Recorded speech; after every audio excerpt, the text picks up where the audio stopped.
Hey everybody, so in this video we're going to use my Artistic Autumn color palette collection.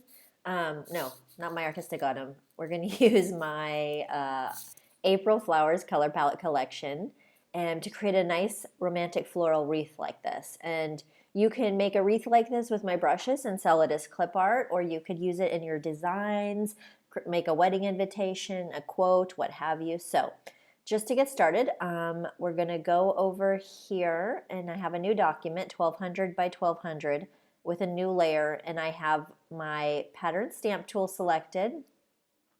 I've got my April Flowers color palette number 18, and then we're going to go over here, and I have to my brushes, and I have Artistic Autumn number 4.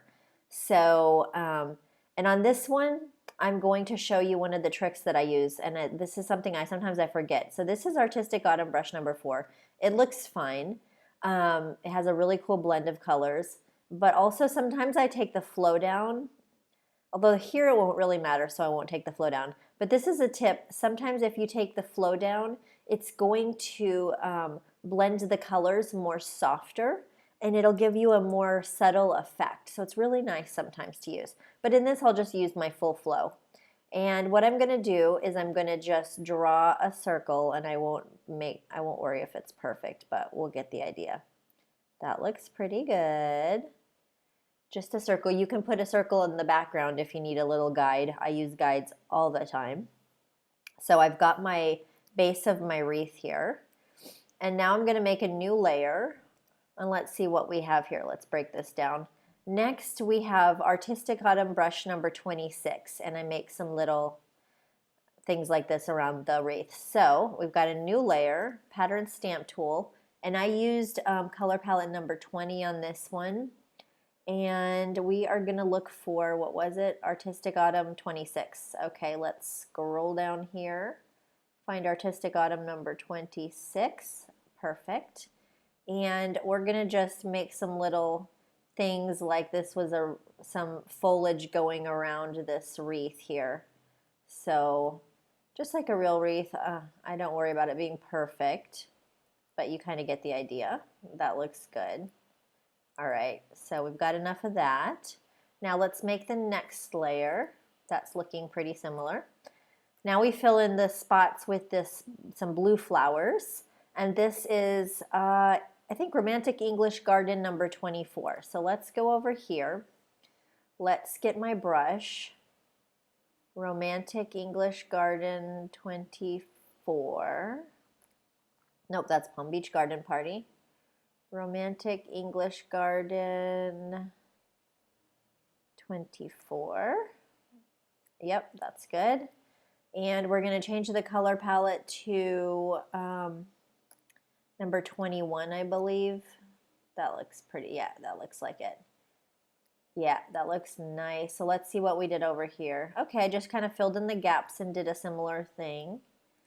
Kind of filled in this, and it doesn't have to be perfect, but kind of having fun with that. Filling it in, and won't worry about it being perfect. And then at the end, I filled in some more.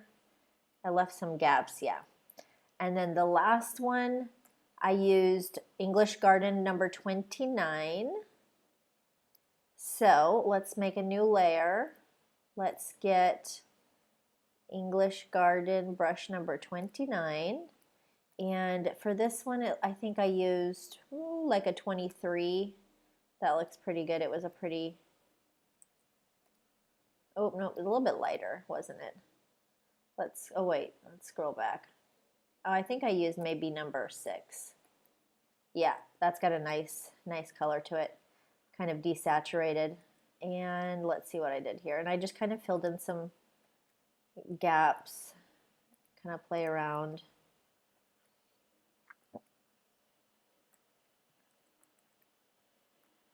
Kind of just have some fun like that. And you kind of get the idea. Although for some reason, whenever I'm doing it to begin with, it always looks a little bit better. But I will I will include this for the members. You can download my source file. And so you can download this one so you can deconstruct it and look at it.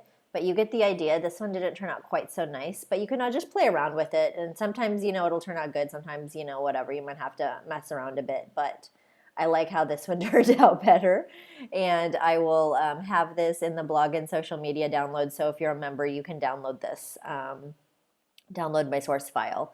And hopefully you enjoyed this tutorial. And if you have any questions, just send me a message or write it down below in the comments. All right.